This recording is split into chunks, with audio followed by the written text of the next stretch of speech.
Quand c'était difficile pour moi, tout le monde me fuyait. Mais tout dès que mon soleil comme moi. Salut, bienvenue sur cette nouvelle vidéo. J'espère que vous allez super bien et j'espère aussi que vous avez cette putain d'énergie qui vous aide à surmonter vos difficultés, à battre vos obstacles, car c'est super important. Il faut avoir le fer de lance. Car moi j'ai une forme olympique, je vais super bien, j'ai de la patate, j'ai de la pêche. Donc c'est pour ça qu'aujourd'hui je vais vous présenter cette nouvelle vidéo sur les applications des lois de Descartes. Comme vous le voyez là, j'espère que vous voyez super bien. Voilà, application des lois de Descartes. Donc aujourd'hui, on va faire une vidéo sur les miroirs plans et le stigmatisme du miroir. Miroir plan et stigmatisme du miroir. Donc déjà en grand 1, on va commencer en grand 1 par le miroir plan. Donc déjà, qu'est-ce que c'est qu'un miroir plan? Il faut déjà connaître ce que c'est qu'un miroir plan. Déjà, j'ai dit en définition, on appelle miroir plan toute surface plane et réfléchissante. Donc, un miroir plan, c'est toute surface plane et réfléchissante. Déjà, j'ai pris un petit exemple. Là, j'ai fait un petit schéma. Voici déjà l'exemple d'un miroir plan. C'est un peu comme ce miroir que vous avez à la maison, cette glace sur laquelle vous vous mirez tout le temps. Donc ici, j'ai pris soit un objet lumineux S, petit s, qui envoie un rayon sur le miroir plan. Je sais pas, donc je vais remettre le sens de la lumière là, qui se réfléchit pour revenir là. Ok, super. Donc là, on a un objet lumineux qui envoie un rayon. Et là, par rapport à la normale, nous avons l'angle d'incidence. Et qui se réfléchit de ce côté. Et là, nous avons l'angle de réflexion. Donc c'est super simple. Un peu comme dans les vidéos qu'on a fait précédemment sur la réflexion. Donc c'est le phénomène de réflexion en fait. Désolé déjà pour mon chien qui crie à côté. C'est super chiant, mais j'espère que vous me comprenez super bien. Et là, nous avons notre normal et le point I qui est le point de rencontre entre la normale et notre miroir plan. C'est ce point I là. Ce M signifie toujours le miroir. Donc déjà, j'ai fait quelques trucs. I qui est l'angle d'incidence, c'est l'angle formé entre le point S, I et N. Là, car l'angle est sur I, c'est pour ça que I est au milieu. Ok, et R qui est l'angle de réflexion, c'est l'angle formé entre les points N, I et R, qui est bien ça. Toujours l'angle formé I. Ce qui entraîne donc à dire que là, comme c'est le phénomène, comme nous avons affaire à un phénomène de réflexion quand nous sommes sur un miroir, l'angle d'incidence est toujours égal à l'angle de réflexion. Donc, I est égal à R. Or, nous avons aussi dit que I c'était l'angle formant entre SI et N. Et R était l'angle formant entre NI et R. C'est pour ça qu'ici j'ai dit l'angle formant entre SI et N est égal à l'angle formant entre NI et R, qui est le phénomène de réflexion. Donc, voici un peu tout ce qu'on pourrait dire sur le miroir plan. Le miroir plan, en fait, c'est le phénomène de réflexion. Aussi simple que ça. La lumière se réfléchit. Lorsque vous mirez sur votre glace, vous reflétez. Le miroir, en fait, reflète les rayons lumineux que vous projetez sur le miroir. C'est un peu tout ça. C'est un peu ça le phénomène du miroir plan. C'est ça le rôle des miroirs, en fait. Ok. J'espère que vous avez super bien compris. Donc, passons au grand 2. Stigmatisme du miroir. Donc ici, on va parler du stigmatisme du miroir. Donc déjà, je vais vous donner la définition finale du stigmatisme. Ce qu'on appelle stigmatisme à la fin de la vidéo. Déjà, je veux que vous compreniez super bien. Donc déjà, quand on parle de stigmatisme, le stigmatisme revient à parler des images.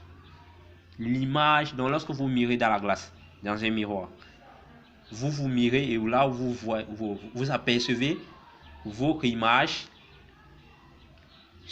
dans le miroir en fait. C'est ça qu'on appelle stigmatisme en fait. Donc déjà, on va commencer.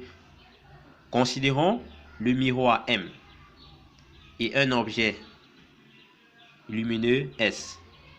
Donc ici, j'ai fait un petit schéma, mais ne vous inquiétez pas, j'ai un gros schéma de l'autre côté du format. Donc déjà, considérons un miroir M et un objet lumineux S. Donc là, j'ai mon miroir M que je vais noter. Je sais pas, je peux mettre M là. Si je mets M là, ça roule. Ok. Et un objet lumineux S. Là, j'ai mon objet lumineux S. Ok. On continue. Parmi tous les rayons lumineux que S envoie sur le miroir, il suffit d'en considérer 2 pour savoir s'il y a stigmatisme ou non. C'est-à-dire sur ce petit chemin. Le point S envoie plusieurs rayons lumineux sur le miroir M. Mais maintenant, pour savoir qu'il y a stigmatisme ou non, il suffit d'en considérer 2 rayons. Parmi tous les rayons que le point S envoie sur la surface M, sur le miroir M en fait. Donc déjà, ces 2 rayons, j'ai considéré ces 2 rayons, c'est-à-dire le rayon SH et le rayon SI. Vous voyez bien, SH et le rayon SI. Ok. On va continuer de ce côté. Ok, j'ai le même schéma là, un peu plus gros, à une grande échelle. Donc ici, j'avais dit ça, c'est le miroir M. Ok. Donc on va continuer. Donc nous avons dit qu'on considère ces 2 rayons SI, le rayon SI et le rayon SH. Super. Continuons. On considère ainsi les rayons SH et SI. Le rayon lumineux SH est perpendiculaire au plan du miroir. On s'arrête là. Nous voyons bien que le rayon SH est perpendiculaire au plan du miroir. Il est perpendiculaire au plan du miroir. Il a alors pour rayon réfléchi le rayon HS. Puisque le rayon SH est perpendiculaire au plan du miroir, vous voyez les perpendiculaires, ils ne forment pas un angle avec la normale. Vous voyez, il est perpendiculaire, il est confondu à la normale en fait. Il ne forme pas un angle I avec la normale N comme le rayon SI. Il est perpendiculaire. Donc, parce qu'il est perpendiculaire, il a pour rayon réfléchi le rayon HS. C'est un peu comme si vous envoyez, vous prenez une torche, vous éclairez sur votre table, et là, de façon perpendiculaire en fait. Le rayon va simplement se réfléchir, c'est-à-dire, lorsque vous torchez votre table, peut-être le miroir, lorsque vous torchez le miroir avec votre lampe torche, le rayon va se réfléchir aussi de façon perpendiculaire, c'est-à-dire cette image, si vous voyez bien, vous allez voir l'ombre de l'image en fait sur votre plafond. Je ne sais pas si on se comprend, mais c'est un peu ça. Donc déjà, on a dit, il a alors pour rayon réfléchi le rayon HS, c'est-à-dire SH aura pour rayon réfléchi le rayon HS. Vous voyez comme j'ai représenté SH, il envoie un rayon lumineux ainsi, mais son rayon réfléchi c'est plutôt le rayon HS. Ok, super. Continuons. Par conséquent, l'image S' de S, si elle existe, appartient nécessairement à la droite SH. Donc, comme je disais tantôt, parce que le rayon SH traverse le miroir plan sans être dévié, c'est-à-dire sans former un angle, puisqu'il se réfléchit toujours sur la même droite H, il envoie un rayon H, SH, et il se réfléchit en HS. Donc, le rayon n'a pas de déviation en tout cas. Donc, par conséquent, il aura donc toute image, comme on a dit ici, s'il existe une image de S, elle appartient nécessairement à la droite SH. C'est pour ça que l'image de S appartient à la droite SH, qui est ce S'-ci.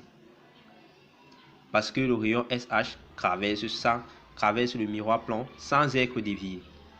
J'espère qu'on se comprend super bien. Ok. Continuons. Les rayons SH et NI sont parallèles. Nous verrons bien, les rayons SH et NI sont parallèles. Il vient que l'angle formé entre SI et N, l'angle formé entre SI et N, égal à l'angle formé entre NI et R, puisque c'est un phénomène de réflexion, qui sera aussi égal à l'angle formé entre H, S et I. H, S et I, c'est-à-dire l'angle ici, est égal à l'angle ici, qui est aussi égal à cet angle ici, qui est encore égal à l'angle formé entre H, S' et I. H, S' et I, c'est-à-dire qui est encore égal à l'angle ici. Donc, nous voyons bien qu'ici, c'est le phénomène de réflexion. Maintenant, par le théorème des angles alternes et internes, nous voyons bien que les deux côtés sont parallèles. Donc, alterne, interne, l'angle ici serait égal à l'angle ici. Maintenant, par la loi des angles, des angles parallèles, voyons bien que de côté, l'angle ici est opposé à celle-ci. Et la distance ici est égale à la distance ici. Donc, par simple coup d'œil, nous voyons que l'angle ici serait égal à l'angle ici. Ok. Ce qui implique que S' est le symétrie de S par rapport au miroir. Donc, nous avons démontré ici, d'après la méthode des angles, nous avons pu démontrer que S' est l'image de S. Ok. Donc, c'est aussi simple. Lorsque vous mirez, vous voyez dans une glace, vous apercevez votre image de l'autre côté du miroir. Donc, c'est simple, c'est simple que ça. Vous avez le miroir, vous êtes là, vous vous mirez, et là, votre image se trouve de ce côté. Donc, en conclusion, nous allons dire que le miroir plan est un système optique rigoureusement stigmatique. Pardon, ce mot est vraiment chelou. Le miroir plan est un système optique rigoureusement stigmatique. Bon, ici, à noter bien, on dit qu'une image est rigoureusement stigmatique lorsque l'image est unique. On dit qu'une image est rigoureusement stigmatique lorsque l'image est unique. Donc ici, comme j'ai dit en conclusion, le miroir plan est un système optique rigoureusement stigmatique. Donc, comme j'ai dit ici, à noter bien qu'on dit qu'une image est rigoureusement stigmatique lorsque l'image est unique. Ici, l'image de S est unique. Il n'y a pas deux images. Elle est unique. Comme je vous ai dit, lorsqu'on parle de stigmatique, on fait appel aux images. L'image S' est unique. Parce qu'elle est unique, on dit donc que le système optique, qui est le miroir plan, est un système rigoureusement stigmatique. J'espère qu'on se comprend là super bien. N'est-ce pas? Donc le miroir plan est un système optique rigoureusement stigmatique. C'est ça en conclusion. Pourquoi? Parce que l'image qu'elle donne d'un objet est unique. C'est tout. Donc j'espère que cette vidéo vous a vraiment plu. Essayez d'être posé, regardez-le étape par étape car j'ai tout expliqué. Vous êtes témoin en fait. C'est super bien expliqué en fait. Donc déjà, n'hésitez pas à liker, à vous abonner, à partager et à activer aussi la cloche de notification pour ne plus rien rater. Et on se dit à très bientôt pour une nouvelle vidéo. Et ayez de la patate, ayez cette énergie, vainquez vos obstacles. Et ciao, ciao pour une nouvelle vidéo. A plus, bye. Moi tout le monde veut dire, il a tué sa maman, il a donné son papa.